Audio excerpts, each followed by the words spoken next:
we live? What's going on?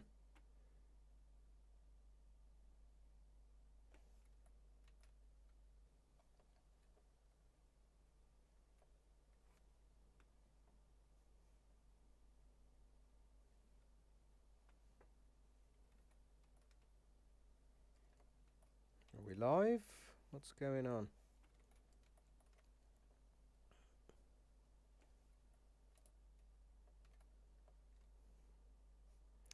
Right, let's just make sure the volume's coming in okay. And we'll get in the chat.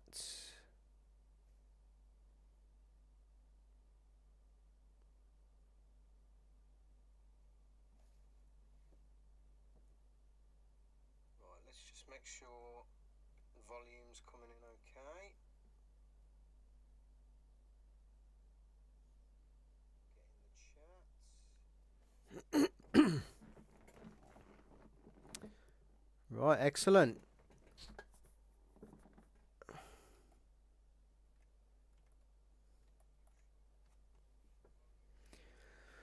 Okay, welcome everyone to tonight's live stream. We are ranking and going through pretty much every A Song of Ice and Fire theory. Now, this is the best selection that I could find on Tier Maker, and I've edited the left-hand side just to give us a bit more structure to tonight's stream. If you join us in the chat, great to have you with us.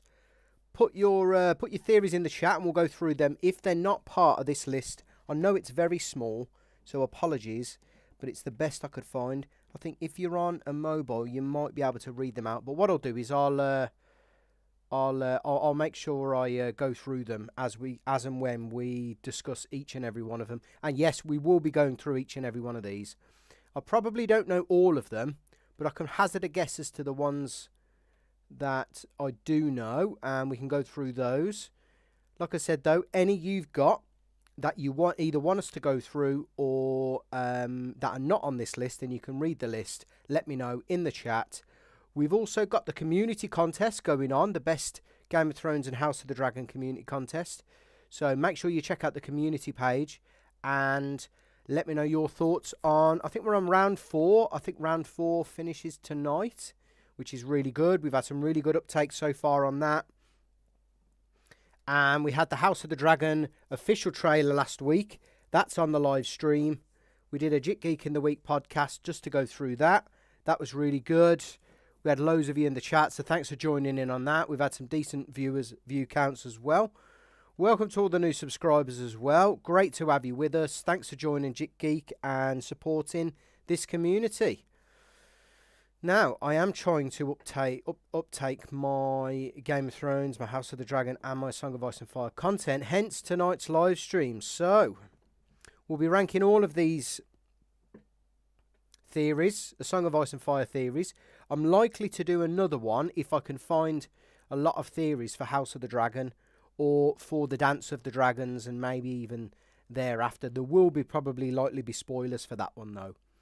But without further ado, if you can let me know in the chat, for those that are watching, whether the sound is coming in okay.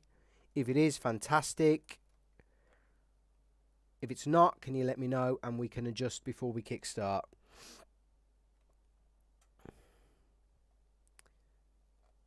Okay.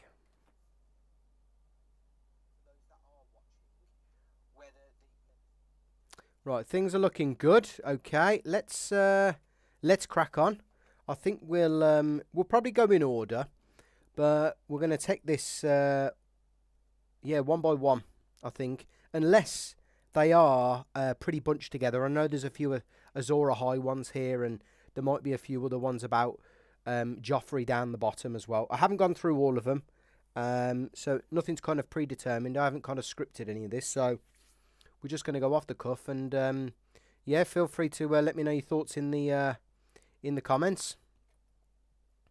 Right, with that out of the way, let's get started. So, first one, Jojen Paste. So, what we've got here is definitely will happen, will likely happen, may happen, which I really don't like on the fence stuff, but will likely not happen and certainly won't happen. So we've got a range of options. We can sit on the fence. I'm hoping to not kind of push everything to the middle section to sit on the fence. So feel free to challenge me in the comments. And what we're going to try and do is get the editing team to, to condense this into a nice bit of content that we can put out for the channel as well. So with that away, first things first, let's start with Jojen paste. Now, Jojen paste is a very interesting theory.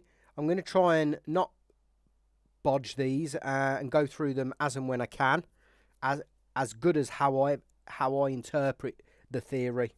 So from what I understand, Jojen paste is at the I think it's the last chapter of Bran Stark in A Dance with Dragons. It's theorized that the children of the forest have killed Jojen and crushed him up into a paste and has fed Bran this paste in order to enhance his warging, his weirwood powers, and maybe even his future or past sight. So do I think this is happening? There's a lot of evidence to suggest that it is happening. I mean, I think I'll be referencing a few other content creators today. I know AltShiftX did a great video on this, and a few other content creators have kind of touched on Jojen paste. I know In Deep Geek did as well. Do I think this is going to happen, or has already happened, I guess, I think this has likely happened because we don't hear from Jojen after the events of Bran eating this paste in the book. There's also a lot of precursor information, I think, within A Dance with Dragons that alludes us to the fact that Jojen's died. There's a lot of textual evidence that Jojen has passed. So I think this is definitely, will likely to have happened within A Dance with Dragons. Right, next one. We've got Euron assassinated. Right, let's just change these up. Certainly will. Right, let's just change these up, actually.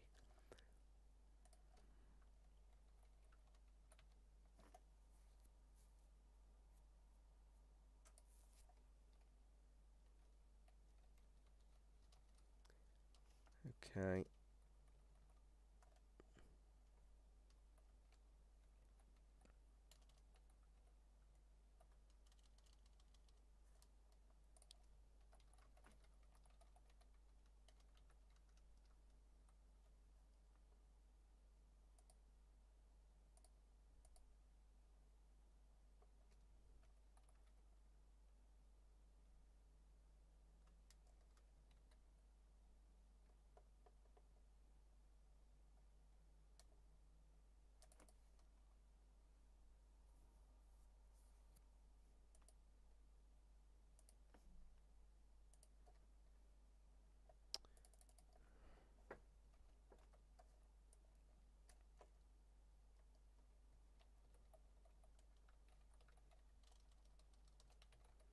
Has happened. Well, let's just change these up. Will happen.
Okay, that's better.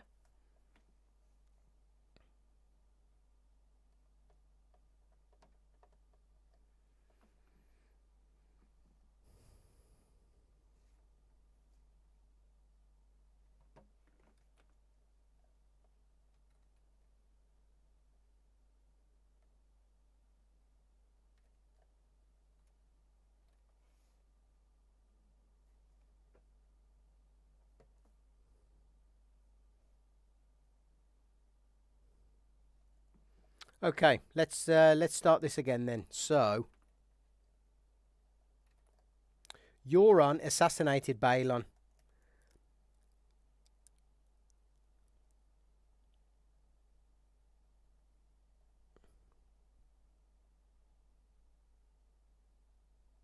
I don't think this has happened. In fact, I am pretty sure this has not happened, because I'm certain that Jaqen H'ghar was the one to have either done this or another faceless man. There's the whole theory around Euron is meant to have gotten a dragon egg in his time in Valyria. He's then meant to have come back to the Iron Islands and used that dragon egg in order to bargain for a faceless man or a faceless assassin, and use that faceless assassin to kill Balon. Now, I think there's a few pieces of evidence in the text. One is, I think, the Ghost of High Heart, which talks about a drowned crow either killing a king or pushing a king off a bridge. Equally, there is I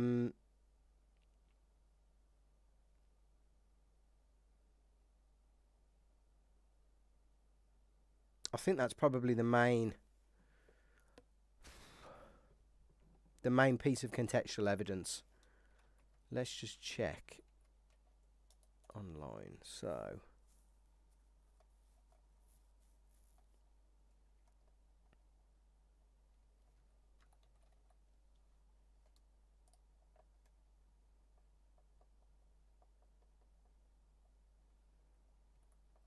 yeah, he clearly wasn't pushed off. I think he was pushed off. He was murdered by a faceless assassin. Euron's got his egg from Valyria or from somewhere and has come back to the Iron Islands. He's traded that egg for a faceless assassin in order to disrupt and cause chaos within the Iron Islands. What this has allowed him to do is then proposition the Ironborn and win the King's Moot.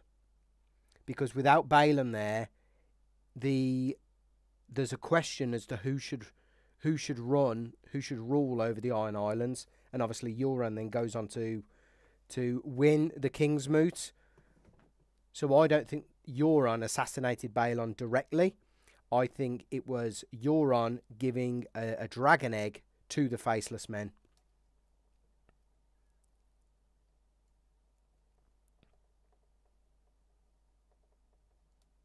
In fact, we're going to simplify this. True.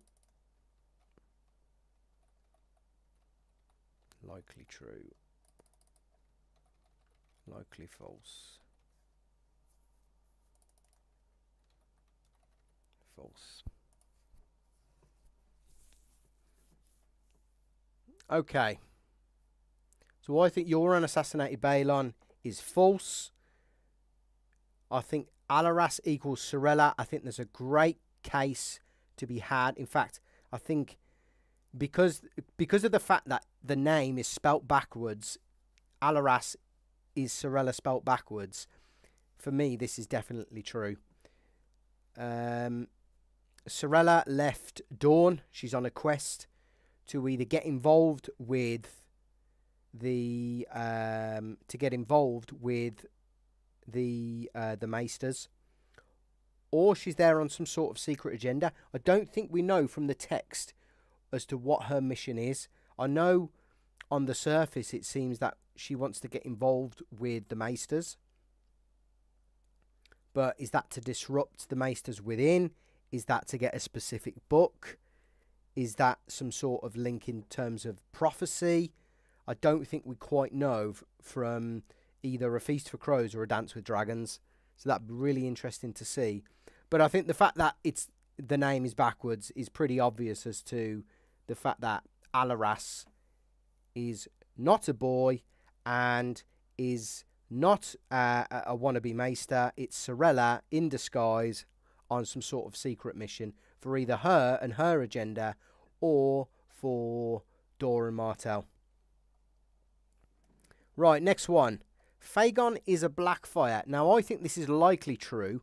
I don't think we can say this is definitely true, although there is an absolute shed load of evidence in the books that Aegon, the supposed Aegon the Sixth Targaryen, is a Blackfire. Now, in my eyes, it still could be false, and fake Aegon could actually still be the real Aegon, because what we could have in the books is Varys actually being true. From what Varys has said, he swapped the babies, and we could actually end up having the real, Rhaegar's real son is actually this fake Aegon. He's being mentored by John Connington. He's got Septa Lemore with him, although we don't know who Septa Lemore is. On the flip side, what I think we've got is an absolute bucket load of evidence to say that there is a fake Targaryen within the story. We've got the Mummer's Dragon in the House of the Undying. The House of the Undying visions given to Daenerys. We've got Quaithe at the end of A Dance with Dragons, giving, I think, additional context to Daenerys to basically say, I'm pretty sure, I've recently read A Dance with Dragons, and I'm pretty sure Quaithe references again either a Mummer's Dragon or makes some sort of passing comment about fake Aegon. Now, what we also have is Varys at the end of A Dance with Dragons claiming that Aegon is raising the banner. But why on earth would Illyrio and Varys be championing a Targaryen? I don't understand why they would be. And there's the whole conspiracy around Illyrio and I think it's is his wife named Sarah? Sarah potentially being a daughter of a Blackfire.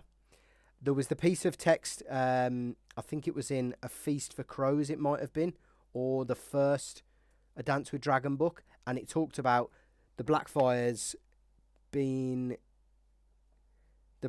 basically being wiped out from the male line, but there just might happen to be a female Blackfire still alive, and I believe that that is Illyrio's wife, and I believe that their child is the son of a Blackfire and Illyrio, which, let's just bring that full circle. What that means is, not only could he probably have Blackfire, the sword Blackfire, but he could also have access to the Golden Company, because the Golden Company follow the Blackfires, not the Targaryens. And yeah, there's a whole thing going on, but I think there's more evidence to suggest that Fagon is a Blackfire and not the real Aegon than he is a Targaryen. It could be true. I can't categorically say, from what I understand of this theory, that fake Aegon is 100% a Blackfire. But my gut is telling me that it's likely true, that he's an imposter. And one thing I don't know, and it'd be great to hear your thoughts in the comments, is how he's going to be outed in The Winds of Winter or A Dream of Spring. I've got this impression he's going to land in King's Landing, he's going to take the throne, he's going to marry Arianne Martell, and he's going to rule, and he's going to do a pretty good job. Maybe that probably the rule of King's Landing is going to be all of the Winds of Winter, and we have Daenerys rock up to the shores of King's Landing at the end of the book for her to take him down in A Dream of Spring. That'd be a pretty good end. Daenerys reaching the shores of Westeros, the White Walkers either reaching Winterfell or passing the wall by the end of the book. I think that's probably what's going to happen. So I think we're going to get him established as a really good king, regardless if we know whether he's a Blackfyre or a Targaryen. The people are going to love him. There may be some dispute with Cersei, but I've got a feeling that we'll see Cersei blow up the Sept, and that might be on this list, by the way. I've got a feeling we'll see Cersei blow up the Sept, and that will be another reason as to why the people of King's Landing want Cersei out. In comes in this real suave young gun who claims to be Aegon VI, the rightful heir of the Iron Throne. He's got he's got the crown, he's got the sword, he's got various people backing him. He's got the banners, he's got men, he's got the Golden Company, but he's also got the backing of people like Varys, who the people of King's Landing know and respect. I'm not saying they trust, but they probably respect. Equally, he could nonetheless still be a Blackfyre. Like I said though, what I am kind of on the fence about is how he gets outed as a Blackfyre. Does he try and ride a dragon and that goes horribly wrong? That's where my theory is going to. That's where my thinking is going to. Is that Daenerys? Because really, like the best way to tell if you're a Targaryen or of Targaryen or Valyrian descent is to get your arse on a dragon. Once that happens, you pretty much know you've got that sort of blood. Now, I reckon we're going to find out in A Dream of Spring that he's not a Targaryen, but he's a Blackfyre. I think yeah. So, I think we've done that one to death. Fake Aegon is a Blackfyre. Likely true from the text, but there's still a possibility that it could be false, and the supposed Aegon Targaryen, son of Rhaegar Targaryen, is actually alive and well. Great to have some watchers in the chat. What's up? Thanks for joining. Hope you're enjoying the content. Feel free to let me know your thoughts in the comments. Any theories that you've got that you want me to go through, let me know, and we can go through them. Now, I did want to go through kind of the Azor Ahai ones in tandem, so I think we're going to kind of go through them all together. We've just had that massive Blackfyre theory. Now we're going on to another one. I think Sir Pounce's Azor Ahai is definitely false, although I love that theory, and I'm sure a lot of YouTube creators have done April Fool's videos on that. It's such a good theory. It's a funny theory, like. I think we'll park Azor Ahai for the minute because we've just done that absolute mammoth Blackfyre one. Now, Stannis' night lamp theory is, from what I understand,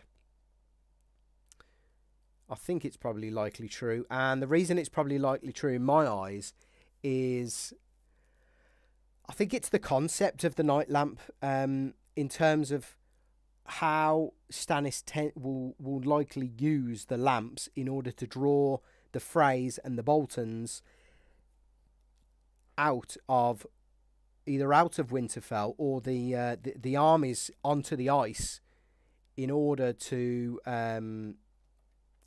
kill them all, basically. So let me just so we've got a night lamp. No. But essentially, from what I understand, this theory is Stannis has been drilling holes in the ice, and he's going to use basically a beacon, more like a lighthouse sort of beacon, to lure the armies across the ice. But obviously, within the ice now are these massive holes, and it's going to disrupt the ice, and it's going to cause absolute havoc to the Freys and the Boltons. I'm hoping I'm hoping that it's a successful plan, because it sounds cool as hell. I'm hoping that's probably going to what's going to win him the Battle of the Ice, because we've got a large number of battles that are likely to take precedent at the start of the Winds of Winter. The first one being the Battle of Ice, and I think this is how Stannis is going to turn the tides in that battle. I'm undecided as to whether the battle's going to go on and Stannis is going to lure them maybe somewhere else, somewhere on the ice with this night lamp, and absolutely obliterate the Freys and the Boltons, or whether it's going to be his strategy from the start. If it's his strategy from the start, it means Stannis is likely to win the Battle of Ice pretty quick. So I think that's likely true. Now, obviously, I don't think we can say categorically from the text, from the evidence that we've got, that it is 100% true. It's not as obvious as the rest of a lot of these theories that we're going to go through. Right, here's a nice one. So I think absolutely, categorically, 100% true, Jon will be resurrected.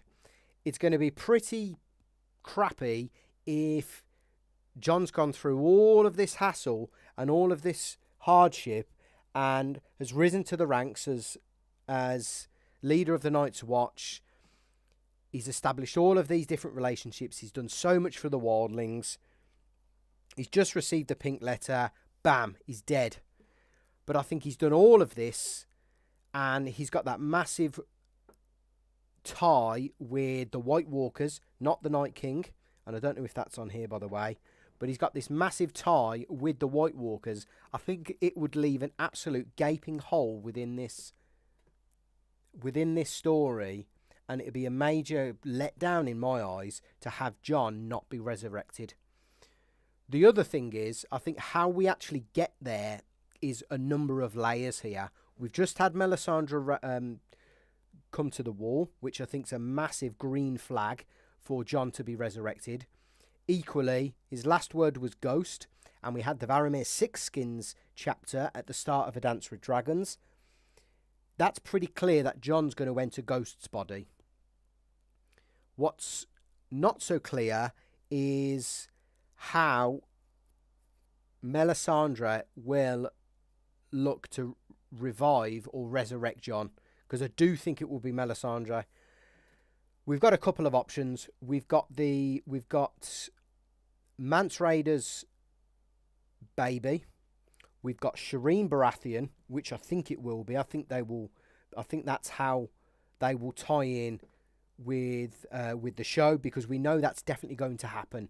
We know from Game of Thrones episode, I think it was season 5 or 6, where we had Shireen burnt at the stake. That's definitely going to happen in the books, and I think that's going to be utilised in order to revive Jon, because of the king's blood that Shireen possesses.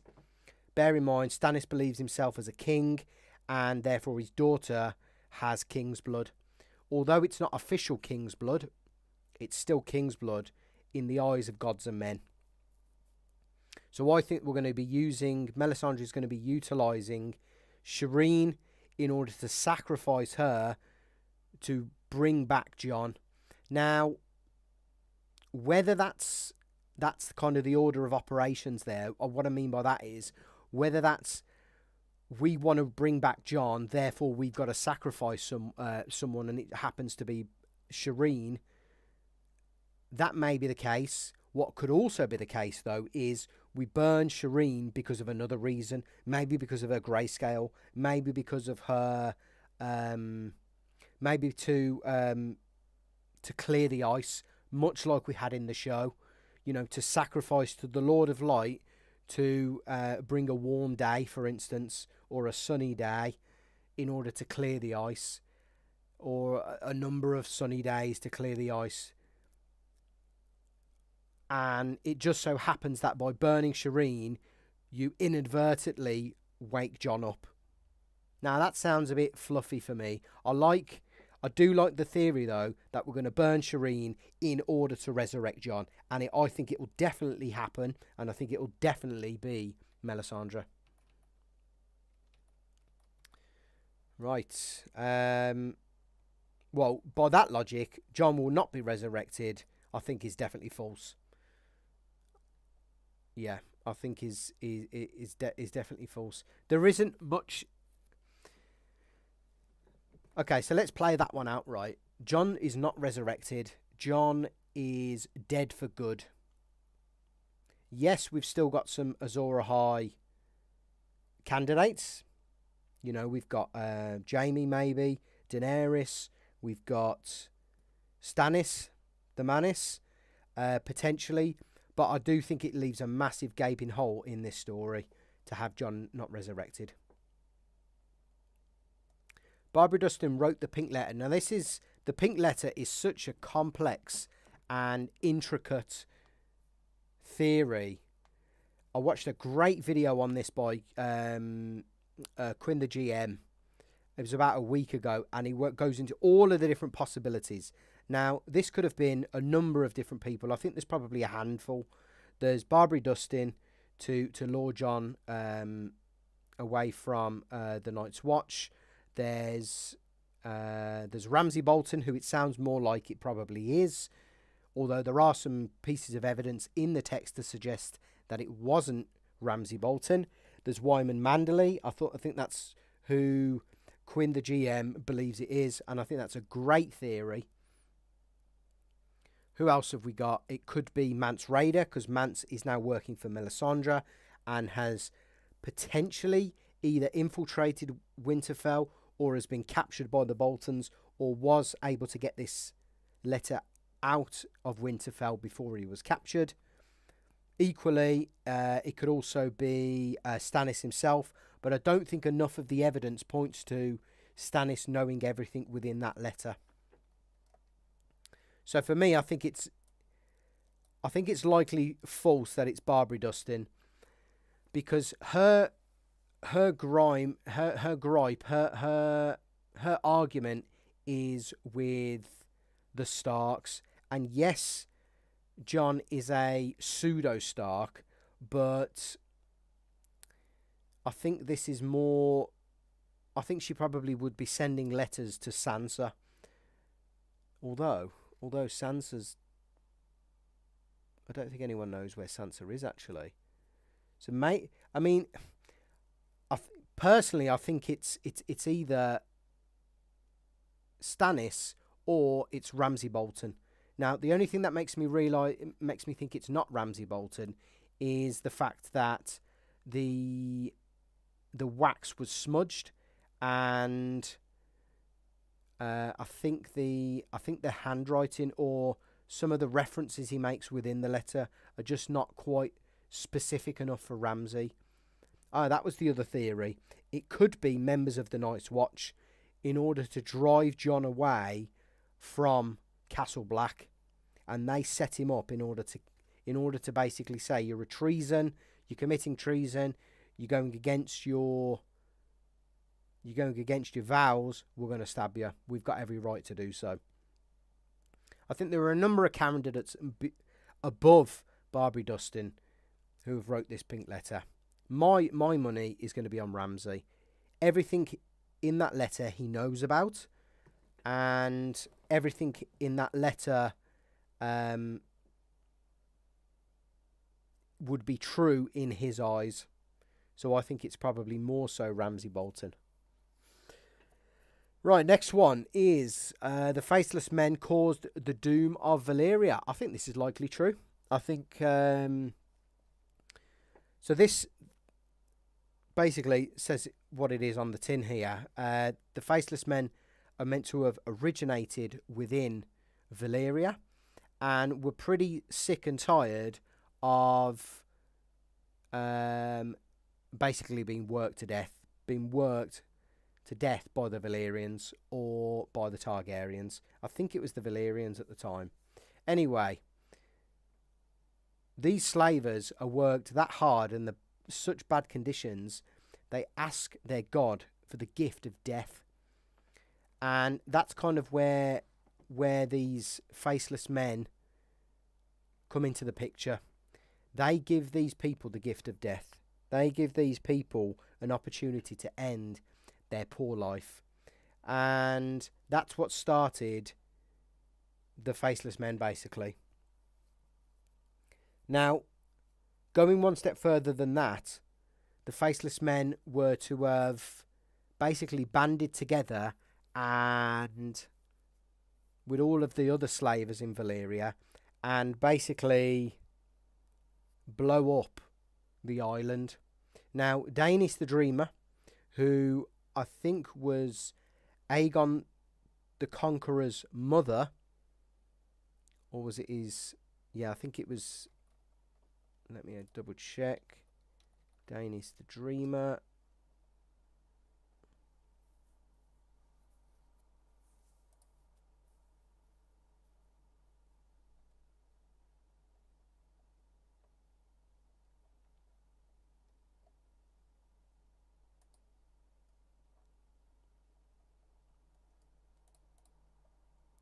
Yeah, I think Daenerys saw this doom happening, and that's how they were allowed to escape the doom of Valyria. But I think it was an uprising of the slavers within Valyria, and I think in conjunction with this Faceless Men organisation, I think those were the people that caused the doom of Valyria. Got some absolute mammoth theories to go through tonight. Right, Syrio Forel is Jaqen H'ghar. Now,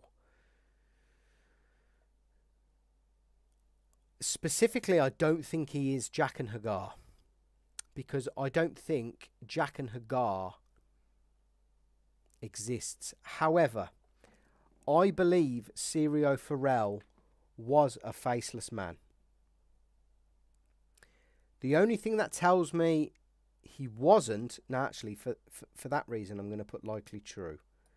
For that, the one reason that I can't get my head around is, why are you?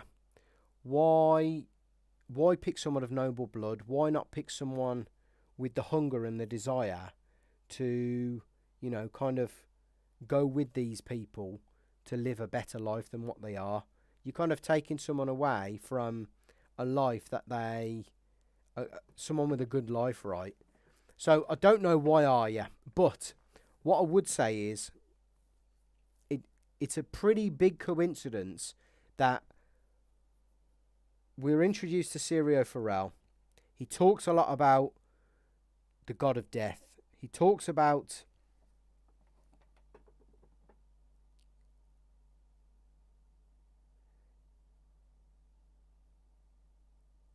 oh, Varga, what's going on? How's it going? Thanks for joining. Thanks for joining, man. Do you think let's just pause that Jaqen H'ghar one for a sec. Do you think if Jon is resurrected, he'll have white hair and maybe even red eyes matching Ghost? Right, great theory there. So let's just circle back to. Glad you're going good, man. Circle back to Jon is resurrected. Right. Sorry, I've just checked my OBS and I got the chat on there. So I think, so let's just circle back. Jon's going to be resurrected. Will he have white hair? I think he will. I mean, what happens when your hair is burnt? It goes kind of blondie yellow, doesn't it? So, well, what happens to dark hair when burnt? We'll put it this way. I've got red hair, and whenever I catch the sun, it goes blonde. But will he have white hair? I think he will resemble more of a Targaryen. Now, whether that means he's got white hair because it's been burnt, maybe, or some sort of something to do with. Hang on, no. Let me start again. Will he have white hair? Well, he's going to go into Ghost. Has that got anything to do with it? Because Ghost's got white hair. Will he have red eyes? Well, he's going to go into Ghost.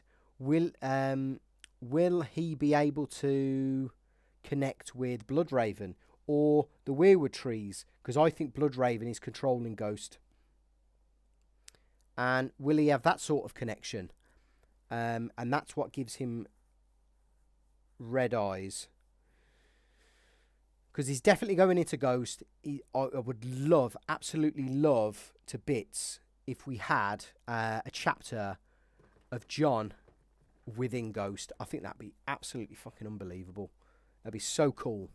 Now, what other evidence have we got to suggest that he's going to have white hair? He could have visions of his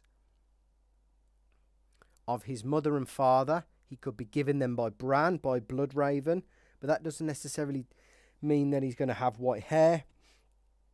I think there's either going to have some sort of reborn. He's going to be reborn amidst... yeah,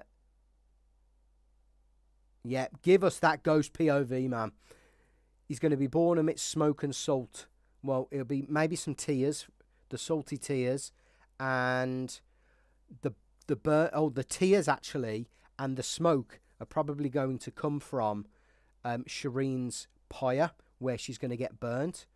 Will he have white hair? I think there's definitely going to be some sort of connection there with him being in Ghost. I'm trying to think any other reason as to why, because he's got dark hair in the books, I think, hasn't he? And any other reason why he would have white hair come of this? Maybe it could just be a magical thing where by being resurrected and by being resurrected as, you know, because of the Lord of Light's magic, he is transformed in some magical way by the Lord of Light. Maybe it's just a coincidence that he's reborn with white hair or with silver hair, but obviously we know that he's a Targaryen. What'd be interesting is if he's reborn with purple eyes because of his Targaryen heritage. Oh, yeah, more of his Targaryen blood coming out. I think there's definitely going to be some other characteristics of him, though, that are going to emulate both his Targaryen side and his Stark side. I think he's going to be more wolfish. He's going to be more aggressive, more of a protector to his family. And I think he's going to be dead set on defeating the enemy. But I think the Stark side of him is going to keep that pragmatism about him, that Ned Stark part of him. And yeah, hopefully we get into that with John later on kind of the White Walkers and how it ends and stuff, because I think there's going to be some sort of negotiation with him and the White Walkers maybe. So I think he's going to be very hot, even more hot-headed. He's going to retain his pragmatism, though, or his diplomacy, should I say, and bringing people together. But yeah, the white hair's an interesting one. It's either got to be magical or something to do with Ghost, or he gets burnt somehow, and through that, his hair turns like this white silver. I definitely think while he's in Ghost, Brynden Rivers, Bloodraven, or even Bran Stark is going to walk into John or kind of connect with him somehow. Or Ghost may interact with a weirwood tree, for instance. That'd be cool. But yeah, definitely give us that Ghost POV. That'd be sick. That'd be so cool. Yeah, daughter of Aenar Targaryen. So just looping back to the Faceless Men theory that we had there. Yes, Daenerys the Dreamer was daughter of Aenar Targaryen. And I think that must have been can't remember if it's Aegon the Conqueror's mother or... So Daenerys was married to her brother Gaemon, who followed their father as Lord of Dragonstone. Their children were Aegon and Elena Targaryen.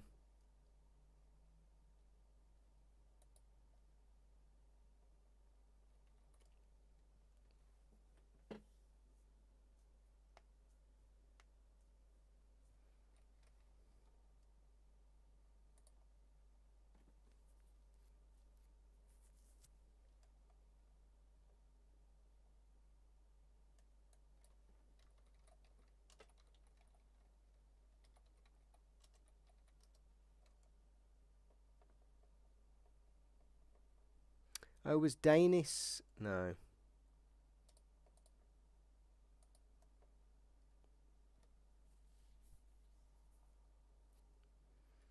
Anyway, yeah, I think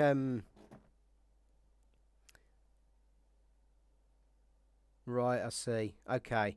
So there's a few steps in the Targaryen lineage from where we get Daenerys the Dreamer to Aegon the Conqueror. Yeah, that's probably why I need to find a family tree. So let's have a look. So you got Aenar, who we don't know who was married to. Then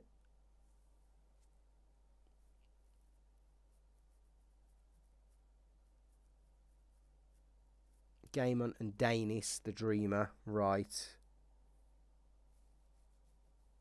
Yeah, and then we've got Magon and Aerys, then Aelix and Balon, and Daemon, and then we've got Aerion, who was married to a Valerion, Valena, and they had the 3 children, Visenya, Aegon the First, and Rhaenys, right.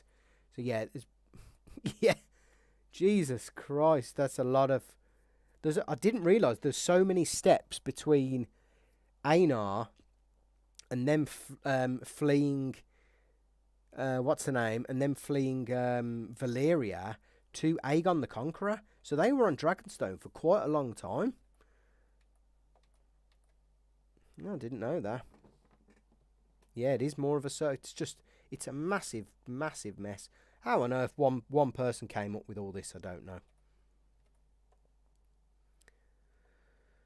Right, next one. Grandmaster Conspiracy. So I think this is likely true. Now, let's... I'm going to try not to butcher this one, but it's a pretty big northern...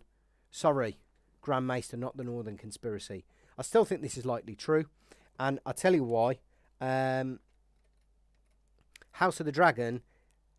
This would be a great theory for when we do a House of the Dragon stream. So, Grandmaster Conspiracy. So, this theory touches on the fact that the Grandmasters are conspiring to end the world of magic and dragons and anything kind of in between, really. Glass candles. I don't know about the Weirwoods and the Children of the Forest, but it could be involved with that.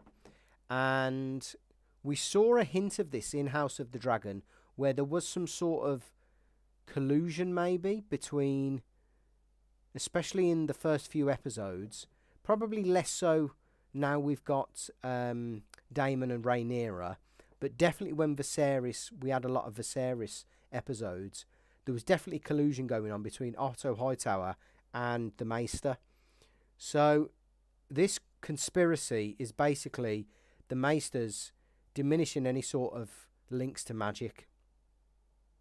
They kind of ostracise anyone that likes to go down the route of magic and, dealing with...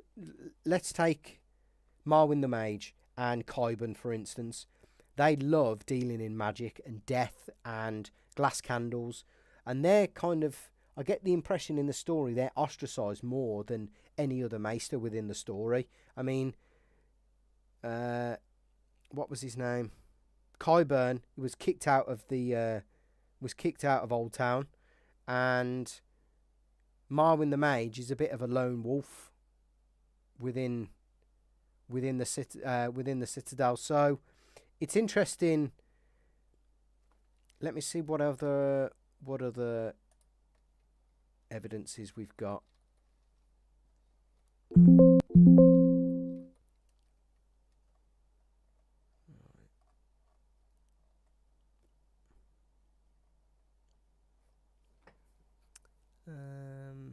I've got a Song of Ice and Fire, Westeros.org open. Right, let's see about this. Grand Maester.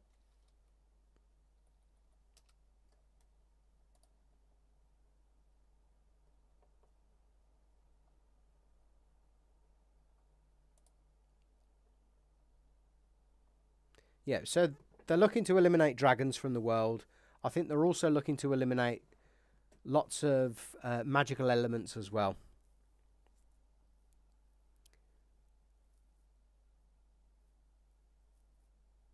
Now, one piece of kind of subtle evidence is the fact that since we had Aegon conquer Westeros on Dragonback, all of the rest of the dragons have kind of failed to match the size of them.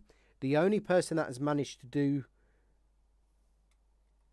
the only person that's managed to obviously not match Balerion the Black Dread, etc., but come close is Daenerys, who has got nothing, who is so far out of the picture with the Grand Maester conspiracy. They've got no control over what she's been doing. So, yeah, that's kind of one subtle hint.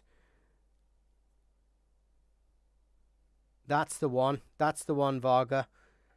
Melos, yeah, not providing the right treatments for Viserys' wounds. You could clearly see that that was happening. And I think they did that for a purpose. It'd be so cool if we got, in House of the Dragon Season 2, some sort of reference to a Grand Maester conspiracy and more involvement from the Hightower side of things. I mean, that's the other subtle piece of evidence, right, is the fact that you've got the Hightowers who are very influential to the workings of King's Landing, come from the same town or city as where the Citadel is, where all of the Maesters congregate. And I often wonder, because the Hightowers are so powerful and they run that city, do they fund and finance the Maesters and the Citadel? And I believe they do. Now that could be a separate theory there.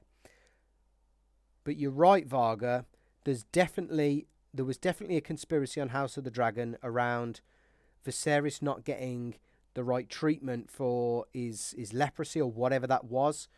And you could always see that there was like a subtle nod or a hint to between the Maester and Otto whenever they were trying to kind of attend to Viserys' wounds.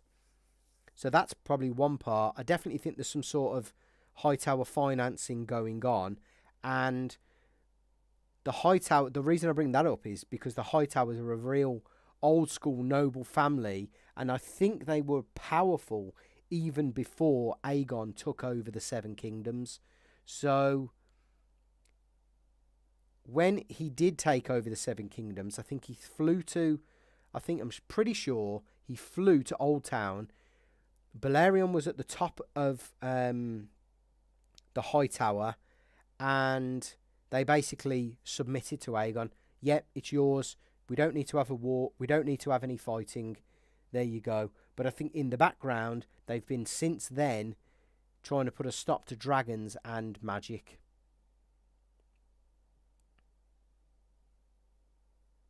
That's right, Varga. Yep, he had his little apprentices with him, didn't he? And he kept dismissing the fact that, no, my treatments are going to make him better. But they never did, and they just got worse and worse and worse. Yep, shaking off any suggestions, any alternatives. It was clear that there was some sort of collusion going on there. Now, right, so we've got the ties with the Hightowers and the financing, I think.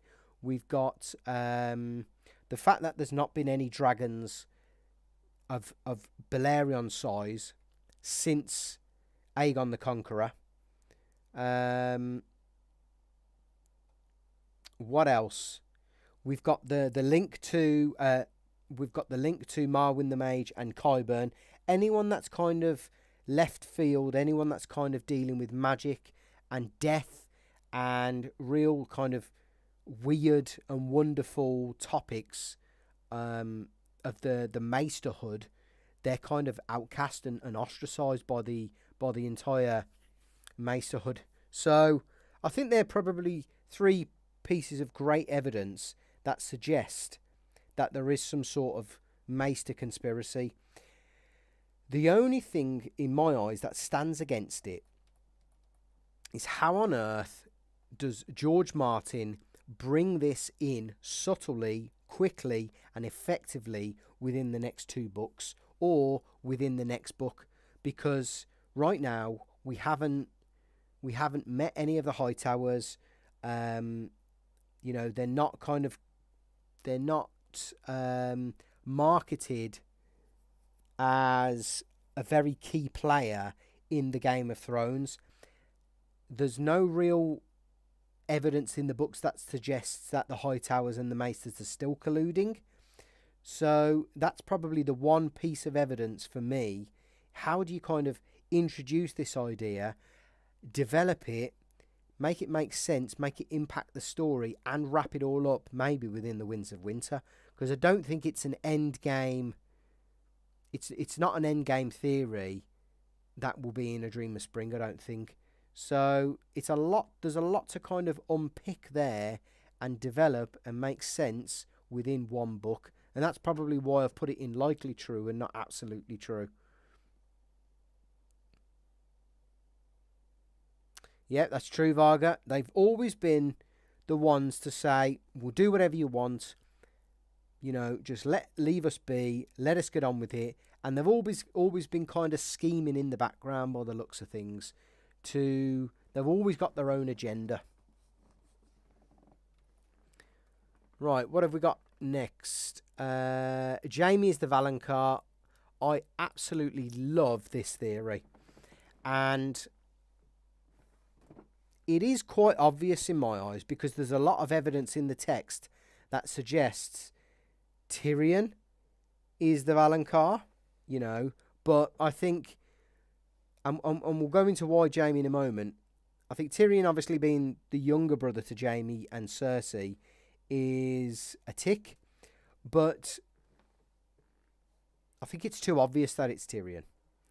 What's not obvious, or what is less obvious on the surface and on the face of this, is the fact that Jaime is actually Cersei's younger brother. He came out the womb second, and he's theoretically a younger brother.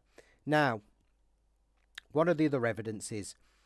Cersei often passes comment mostly in, I think, A Feast for Crows, about Jaime and her living, being one together in life, and they're going to die together as well. There's also that part of the prophecy about the hand, and I think we're led to believe that because Jaime's only got one hand now, how on earth is he going to wrap his hands round her throat and choke the life out of her? But I think there'll be some sort of subtle reference in the book as to him using that golden hand to choke the life out of her, or using that hand somehow. The other thing is, Jaime has fallen out with Cersei now and is not coming to her aid. We had Cersei send that letter to Jaime and he screwed it up, asking for his support, asking to come and champion her. Jaime's having none of that. What I do suspect is, though, is what we might get is Jaime going to the Wall, or to Winterfell. There's some sort of reason he's got to go back to King's Landing, and he stops Cersei from either blowing up King's Landing or he doesn't get there in time. I think he my theory is he attempts to try and stop Cersei from blowing up King's Landing, and he fails to do so.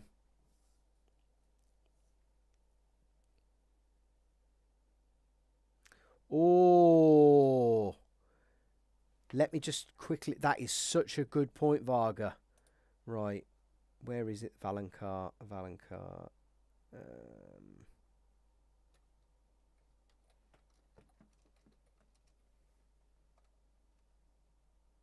There we go.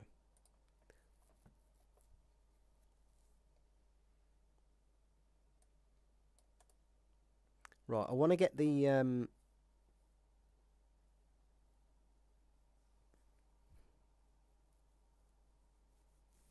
So yeah, there's the whole thing around we came into this world together, we'll leave this world together. He will choke Cersei with the golden necklace of the hand of the king. That is absolutely phenomenal, Varga. I love that. And to be honest, I've never heard that before. So what you're saying is he'll end up going back to King's Landing, becoming hand of the queen, maybe, and or quote unquote hand of the queen, and using that hand of the king chain. Let's get the prophecy. When your tears have drowned you, the Valonqar shall wrap his hands around your pale white throat and choke the life from you. So I guess we're always told to not take prophecies too literally. And I think indirectly, him using that chain is definitely going to make him wrap his hands around your throat and choke her to death. Now, why would he be doing that? I've got this impression that this is either going to happen at the start of A Dream of Spring or late in the Winds of Winter, because I think Aegon's going to rock up to King's Landing. He's going to take over as king. He's going to marry Arianne Martell, and Cersei's going to kind of get Jaime to come back to save her or something, or maybe to escort her to Casterly Rock, or Cersei goes back to Casterly Rock and has to go back to King's Landing maybe somehow, and I reckon she goes back to spite Aegon and attempt to use all of that wildfire that is spread across the city to blow up King's Landing, i.e. if I can't have it, neither can you, Aegon, neither can you, Arianne. And obviously the Lannisters and the Dornish have got a feud as well, and I think that will be double the reason as to why she'd want to blow up King's Landing. Now I think Jaime's going to attempt to get there and try to stop her, but I think she's either going to do it herself and succeed, or I think there's going to be she's going to have someone do it for her. Yeah, I love that, Varga.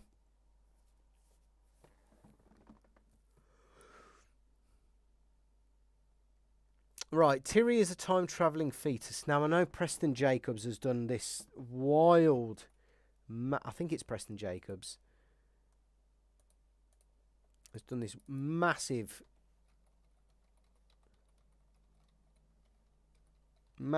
theory on the fact that Tyrion is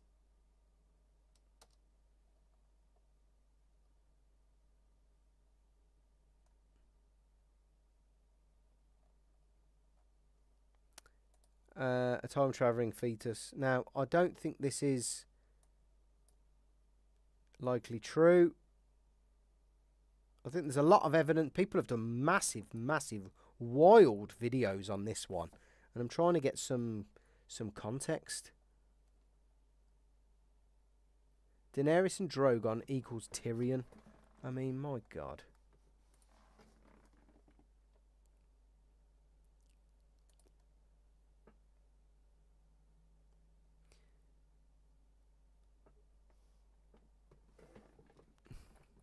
All further evidence yet, Varga, about Jaime being, that would, neither have I.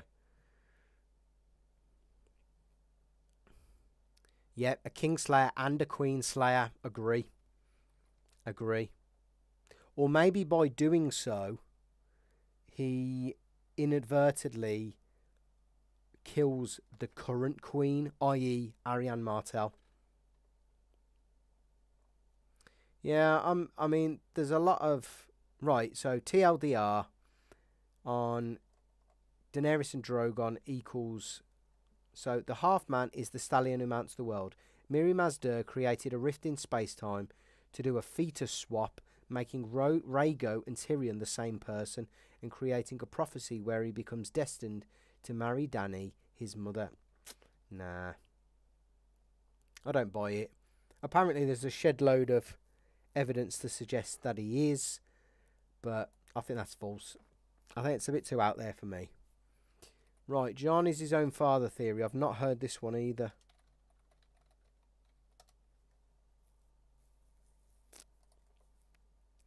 Shortly before her death, fearing something unknown, Lyanna extracted a promise from Eddard. Eddard brought Lyanna's remains home to Winterfell. The theory proposes that Jon is Lyanna's...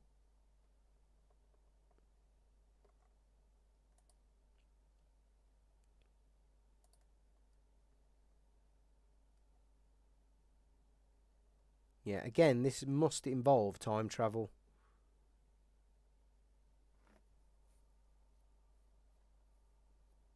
I mean, I don't think that's true because, yeah, that time traveling fetus one, too wild to be true. Involves timey-wimey stuff. I think Jon is his own father's timey-wimey stuff as well. Yes, I do think there's going to be some element of, and we've already had it evidenced within the book, timey-wimey stuff. Bran having access to the past, influencing potentially the future, influencing the present. But I think it kind of needs to be, yeah, there's got to be some limitations to it. We can't just say everyone's a time traveller and Jon's going to go back and kill all the White Walkers, and you know what I mean? There's got to be some sort of ring fence around that sort of power. That's probably why it's dangerous to have any sort of reference to time travel in a story. But anyway, the Targaryen fetus, I don't think is true. Jon is his own father is not true, because I think, and we'll get onto it. I mean, we might as well start with R plus L equals J. 100% categorically true. Jon can't be his own father because his father is Rhaegar Targaryen and his mother is Lyanna Stark. And I think this ties in with the whole Night of the Laughing Tree. That's how they met, Rhaegar and Lyanna. I think the whole piece around Rhaegar talking with the ghost of High Heart, or the Woods Witch, which I do think is the ghost of High Heart, around the dragon has got 3 heads and him needing a third child. Him, I think, knowing before he met Lyanna about the Song of Ice and Fire as well. And when he's brought up in the House of the Undying, and he says he has a song, his name's Aegon, and he has a song, and his is the Song of Ice and Fire. I think he joined the dots, Rhaegar, and was like, Lyanna is a Stark who is of, ice, is kind of the ice to the Ice and Fire piece. I think it all kind of joined together nicely for Rhaegar. Now, don't get me wrong, there is a lot of evidence to suggest that he kidnapped her, but I don't think he did. I think they met at the tournament. I think she was the Night of the Laughing Tree. I think Rhaegar found that out, and the rest is history. I think they ran away together because they fell in love and they wanted to be together. I think they went to the Tower of Joy and they made prophecy babies, or a prophecy baby. The fact as well, though, right, that we got the reveal in the show, and there's more evidence to suggest that this is true than it is not true. Absolutely, Varga. This is definitely the one that makes the most sense. Now, I think the other one that is probably most apparent on top of this is Ed and Ashara Dane equals Jon Snow. But I don't think the timings work out right. And the other reason is I think Ashara Dane has hooked up with Howland Reed and is the mom of Mira and Jojen. And she's been living in with Howland Reed and the Green Folk since her disappearance. Anyway, we're digressing. R plus L equals J. I think there's an absolute mammoth of evidence. So let's just see what other evidence we can get.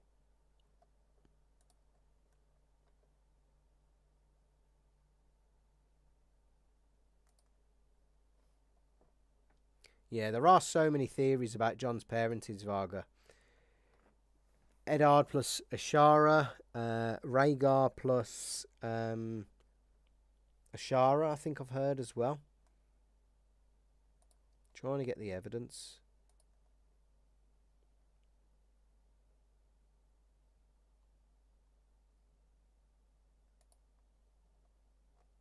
Right, let's just double check.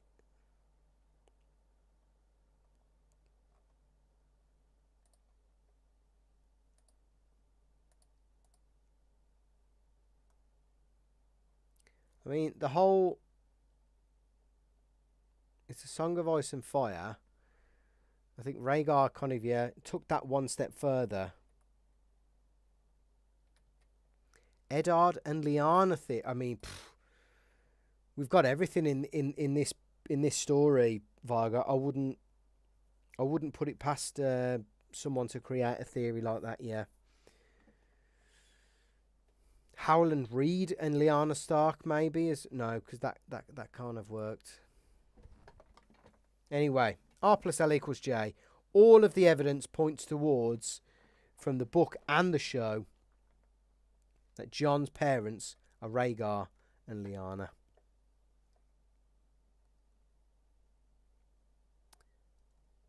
Right, Jon is Robb's heir.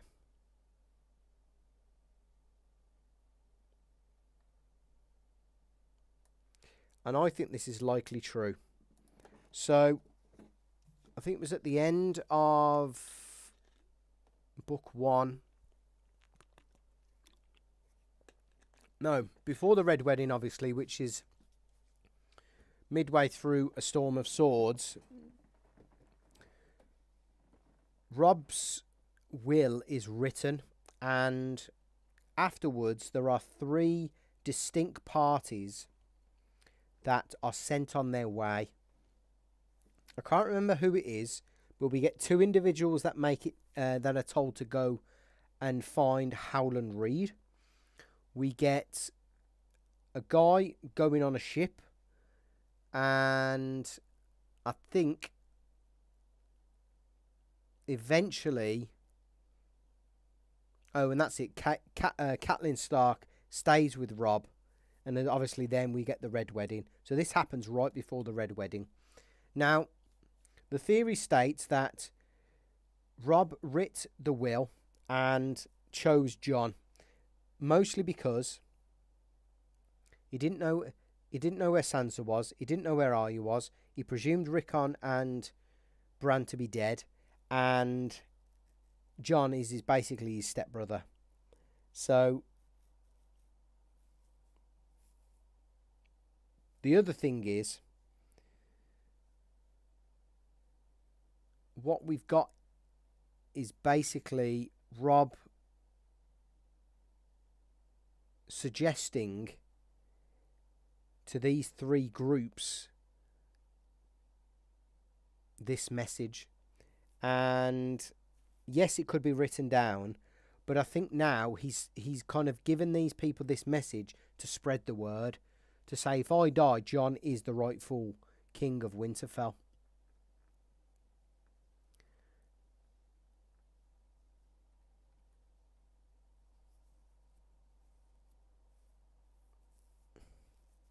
I think, Varga, it's a theory, partly because it's not specifically told in the text that, you know, we don't get it from Rob's point of view to say, I am making Jon my heir. But you're right. I thought this was fact as well. Jon is Rob's heir.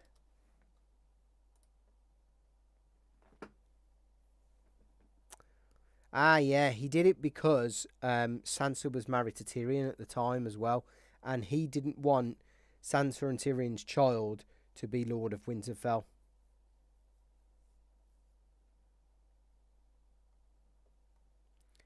Now, I think what we'll do is we'll either have Howland Reed introduced into the story with this information to Jon after he's resurrected, because I think there'll be a massive climax at the end of the Winter of Winter to say, here's Rob's heir, here's Rob's will. You are the heir, Jon, to Winterfell. And I reckon we're going to get Howland Reed rock up at the end of the Winds of Winter to say, no. Jon isn't just the king of Winterfell. He's the king of the Seven Kingdoms, goddammit. I think that's probably how we're likely to get the ending of the Winds of Winter.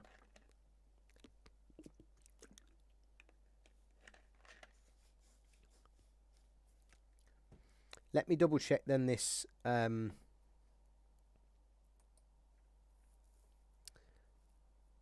Right. I'm just going to check Reddit to see if I can find something.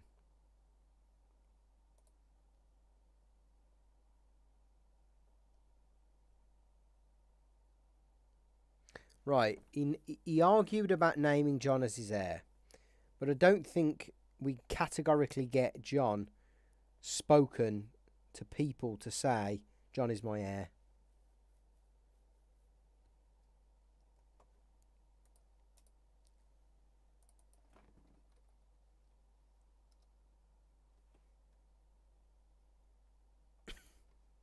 Excuse me.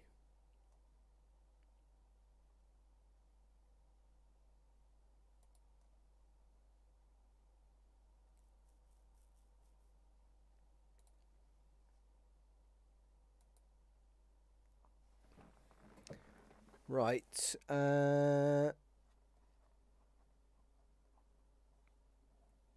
me just have a. I think I've got the chapter chronology.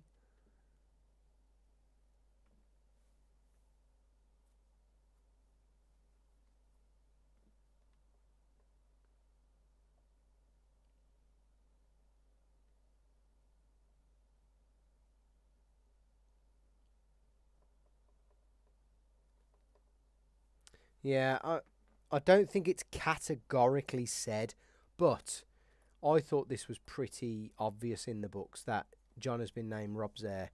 It's hinted at, Varga, and I think, yeah, there's definitely a conversation about, or there's an argument between them both.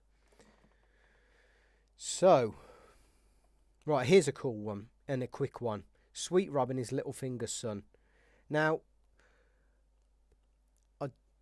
I don't know the against this theory, but I think this is true. I think it's pretty obvious. They've been having an affair for a while, and that's Littlefinger and Lysa Arryn. And I think, yeah, I think it's Littlefinger's son. And that's probably why he hasn't killed him yet. Partly because he needs to be able to secure Sansa as Lady of the Arryn. Once he's done that, he's going to sack Sweet Robin off. I do. I think that quick fire round, Sweet Robin is Littlefinger's son. I think that's true.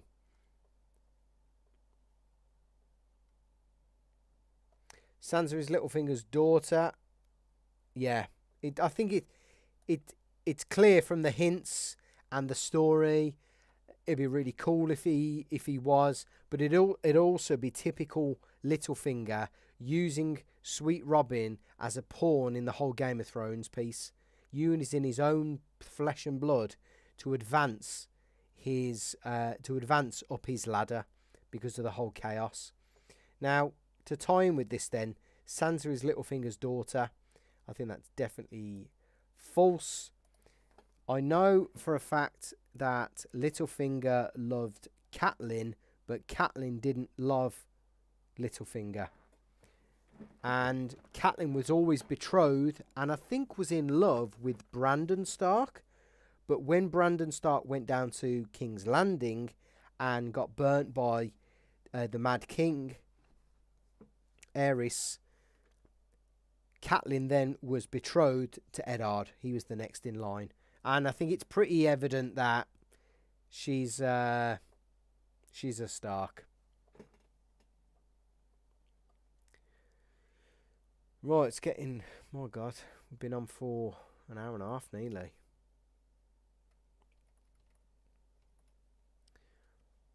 Right. Any specific ones that you want me to go through, Varga? Great to have you still with me, by the way. Really enjoying this. I think we might have to do a two-parter.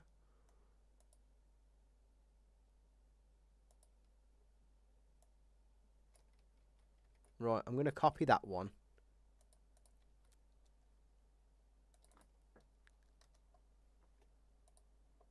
Okay.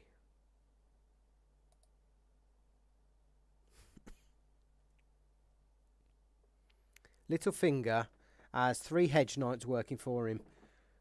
Sir Byron, Shadrich and Morgarth. Long believed Sir Byron is the missing Tyrek Lannister, but never looked deeply into it. Now I have, given how little we know about either of them. There's a rather shocking amount of evidence that Tyrek Lannister is currently in the Vale in disguise as Sir Byron the Beautiful. Excuse me.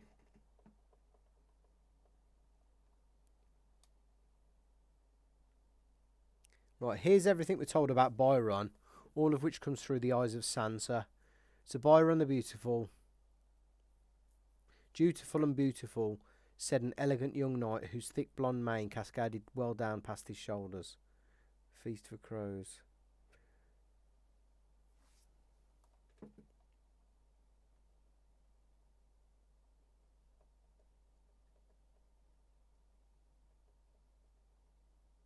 Okay.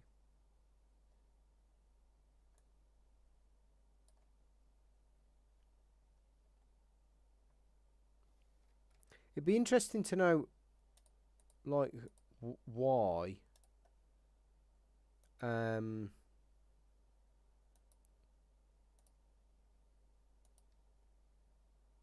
Yeah, it'd be interesting to know why that would be the case, or... I mean, it's definitely interesting, and I do wonder where... I do recall Tyrek Lannister now being mentioned, and...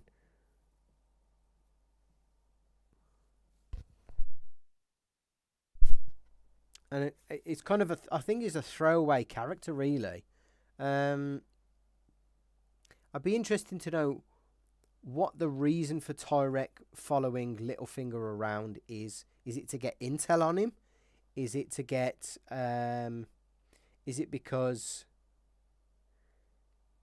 maybe someone knew of Littlefinger's plans to run away with Sansa? And they want to keep an eye on him, maybe? Could be. I think because I don't know about that one...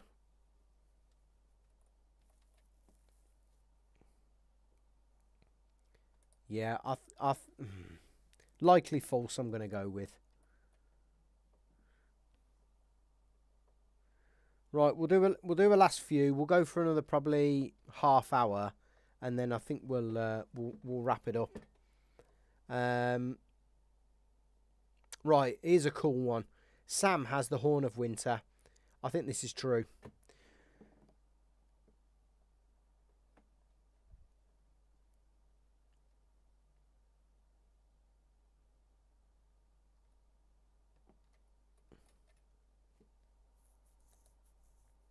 Yeah, I doubt it as well, Varga. But you know, I doubt we'll get a conclusion to every person's story. Equally, though, I could understand the usefulness of having a Lannister within the camp of Littlefinger. So I think that would be how he gets that information out, though, or what he does with that information, Tyrek. Because I imagine he'd still be on the Lannister side, unless he's had enough of the family and he just wanted out, and he knew Littlefinger was going places. Maybe. Right, back to Sam and the Winds of and the Horn of Winter. So I definitely think Sam has got the Horn of Winter. We've had reference to the one that Mance Rayder has had, but I think that was confirmed in the book that wasn't the Horn of Winter, or Mance said it was a lie, and it was basically a strategic tool of war, a threat basically.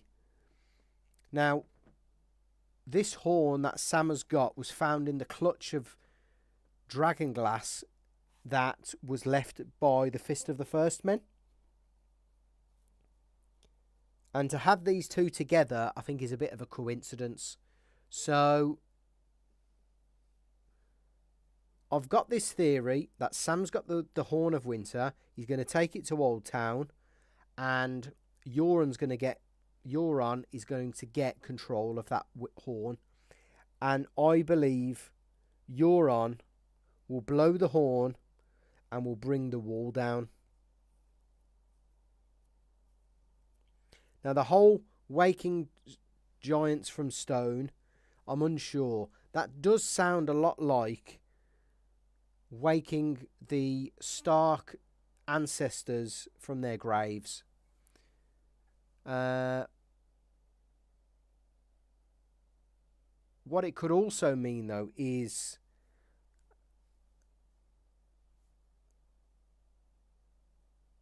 waking stone giants from stone. I was going to say it could be something to do with grayscale, but I don't think I can't really figure out the connection there. But yeah, definitely think Mance Rayder's one confirmed, not the horn.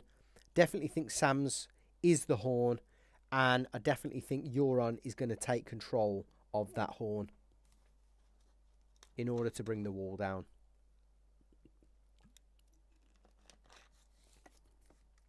Let's quickly get that.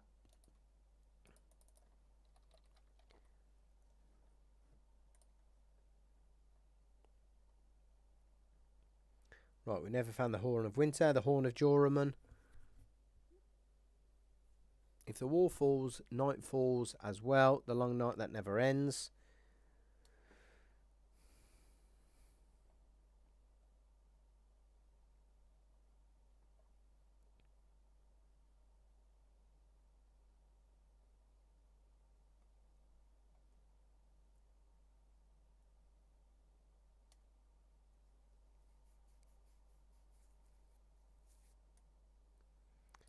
Right, let's just double check. Horn of Joramun.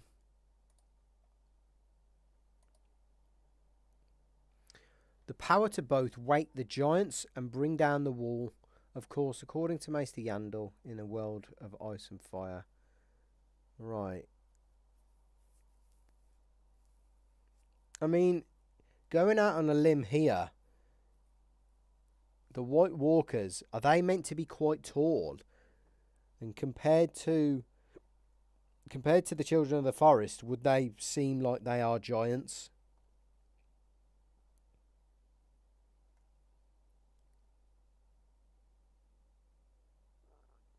I definitely think the one that Mance has used or has claimed to have is a fake.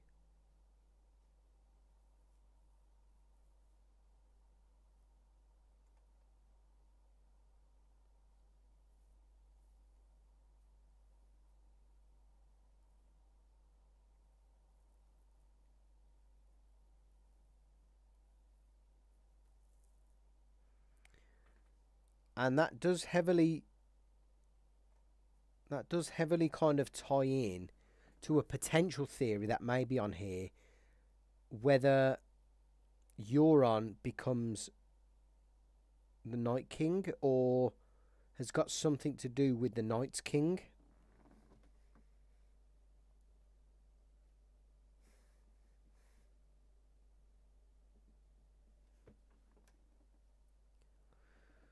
Yeah, agree. Agree, Varga. I think it's definitely going to be interesting to see how or if Euron gets a hold of the Horn of Winter and brings it down. And kind of, you can understand he is the type of person to do that, to just cause utter fucking chaos in Westeros. Thinking he can just sail away. 100% be interesting to see how he does that, how he utilises it.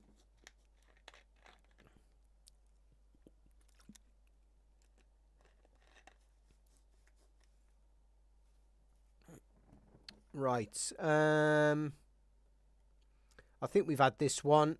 We've spoke about this one. Jon will continue living through Ghost. I'm going to put that likely true because I think it ties in heavily with the Jon will be resurrected piece. But I think, as we've alluded to, we want to see that Ghost POV. We want to see Jon through the eyes of Ghost, and I think he will have some sort of connection to Ghost. I think they will see. They will be contacted by Bloodraven or Bran through Ghost. Will he continue to live through Ghost? I think they will have a deeper connection. And whether Jon can maybe warg Ghost, or whether he can, they've got kind of like like this real intrinsic warging connection after they've been together as one. I think that will likely happen. And so I think it's likely true that Jon and Ghost will have a deeper connection, deeper relationship, as and when Jon finds himself within Ghost and then is brought back from the life.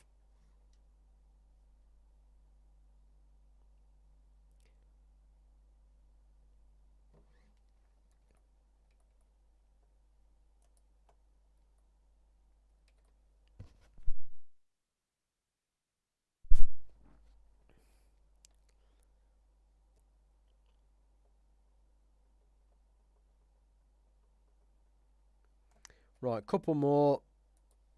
Let's just check the chat. Vargel saying, I doubt a big thing. I think that was around the one it suggested. It'll be interesting to see how Euron will get the Horn of Winter. Yes, it will. I think there'll be some sort of skullduggery going on with Sam Tarly. And like his show counterpart, who was just cringy. Yeah, Euron, that was a character they fucked up bad in the show. Terrible. Probably the worst adaptation was Euron in the show versus the book. He could have been so much more, and what we got was Jack Sparrow, not the coolest villain that probably ever could. Heck, they probably should have just made him the Night King or something like that. Anyway, we'll do a few more. What have we got? Right, we've had Ned and Ashara is Jon. I think that's false. What else have we got? A few of these I'm going to have to read up on. So I might do a part 2. They really did him dirty in the show, Varga. They really did. It's like taking Thanos. I don't know if you're a fan of Marvel, Varga. It's like taking Darth Vader and, making him like Mickey Mouse, or making him like, just give me the worst villain ever. Just real comical version. Right, Tyrion is not the Valonqar. I'm just going to go speed round. I'm just going to go through a few of these, cherry pick some, because I think Jaime's the Valonqar, which I think will definitely mean Tyrion is not the Valonqar.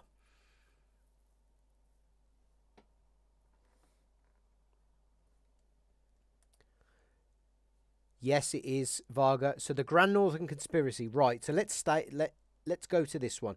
So I think this is. I'm going to put it is true. Now, let's try and unpack this. So, in my eyes, the Grand Northern Conspiracy is threefold.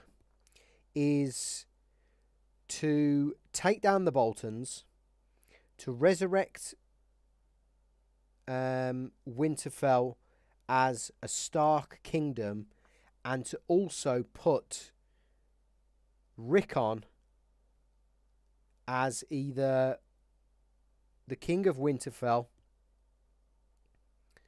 or... No, there we go. Yeah, the King of Winterfell. And I think all of this is drummed up by Wyman Manderley. Now, we had that chapter at the end of Davos. We had the Davos chapter in, I think it was A Dance with Dragons, Early Doors, where he's been sent to Skagos to go and find... What's his name? To go and find Rickon Stark. Wyman Manderley knows Rickon Stark is alive. And he knows in order to restore the Stark's power to Winterfell, they need a rightful claimant, a rightful Stark claimant. Once they have that, they can rally the banners, call the banners, and they can put a Stark back onto the Winterfell throne. Equally, though, then all of the rest of the banners are going to run to the Stark side and take care of the Boltons, and basically do a Reigns of Castamere on the Boltons. Basically, another kind of Red Wedding sort of thing. And I think, will this happen? No, I don't think it will. Although I do think it's true that there is a conspiracy against the Boltons to put a Stark back into Winterfell. Because how I think it's going to go is we're going to get Jon to come down. Jon's going to be told he's Robb's heir. I think Rickon's going to die somehow. And I think Jon's going to be told that he's Lord of Winterfell. But then, obviously, I think we're going to have Howland Reed rock up then. The North remembers, absolutely, Varga. The North does remember. And the North remembers the Starks are Lords of Winterfell. The Starks are the ones that brought the North together. The Starks protect the North and always have for many, many years. Wyman Manderley is a critical part of this, though, because I think he's one of only a few people that knows that Rickon's alive. He's fully on board with Starks as Wardens of the North and Lord of Winterfell, and he likes the protections of what the Starks bring as well, or what the Starks as a family used to bring. Exactly, and I think through that legacy and through those relationships with the Manderleys, with the maybe some of the Karstarks, with the other families of the North, they've developed with the Starks. That's their king. Their king is a king known as Stark.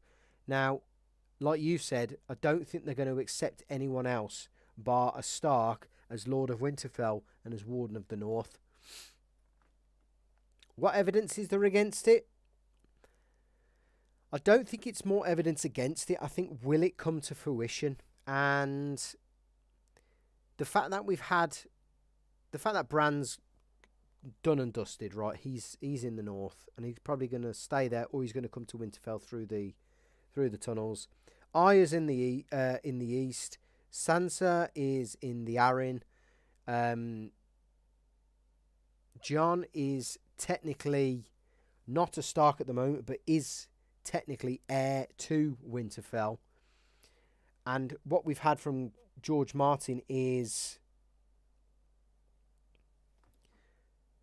I mean, we've had confirmation that Rickon's direwolf, Shaggy Dog, heavily relates to the meaning of what a shaggy dog is, which is basically a pointless story that goes nowhere.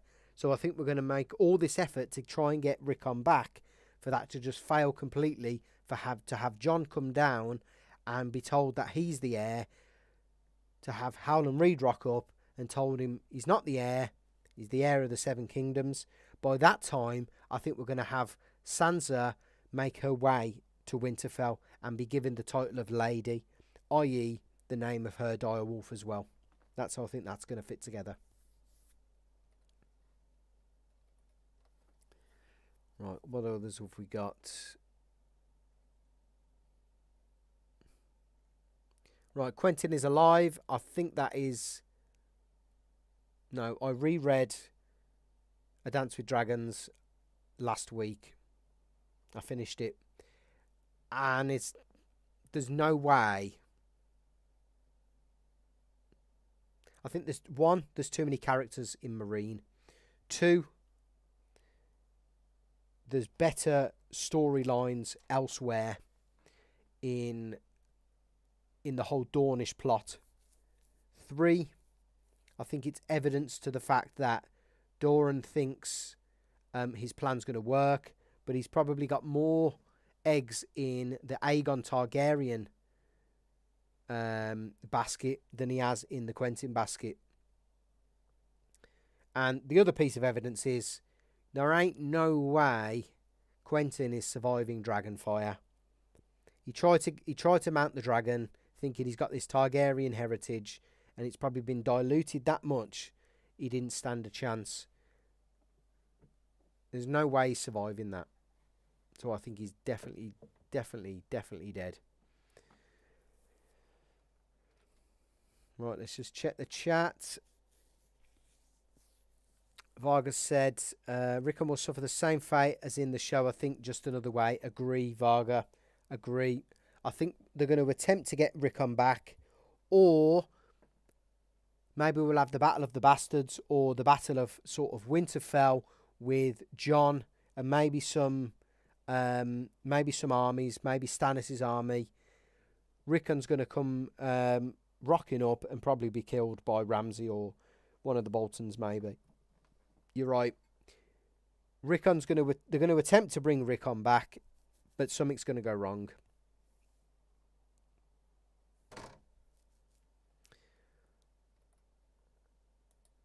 Right, I think we're going to call it quits for today on this one. It's been a great session. We've been over an hour and a half. We're nearly at 2 hours. Varga, great to have you with us in the chat. Thanks for joining. Give us your last final thoughts on the video, on the live stream. We've still got the community contest going live in the community section of Jit Geek, so check that out if you haven't already. That's the best Game of Thrones and House of the Dragon episode. Let me know what you think about that, and make sure you're doing your votes for all of the rounds so far. We've got House of the Dragon Season 2 coming up soon in the next couple of weeks, so we'll be doing episode reaction and reviews for those, as we did with Season 1. And we're going to continue with this as our regular live stream to go through every A Song of Ice and Fire theory and rank them on our tier maker. Varga, great to have you with us, man. Great stream. Thoroughly enjoyed it. Loved it all. Need to get down to the books again as well. I agree. I need to get involved with them again. And I need to read up on some of these theories that I'm not too certain about. So I'll do that before the next live stream. Great to have you with us. Check out the community posts. Check out the other content if you haven't already. The theory content on House of the Dragon and A Song of Ice and Fire. Great to have you with us. Speak to you on the next one. Take care. Enjoy your evening.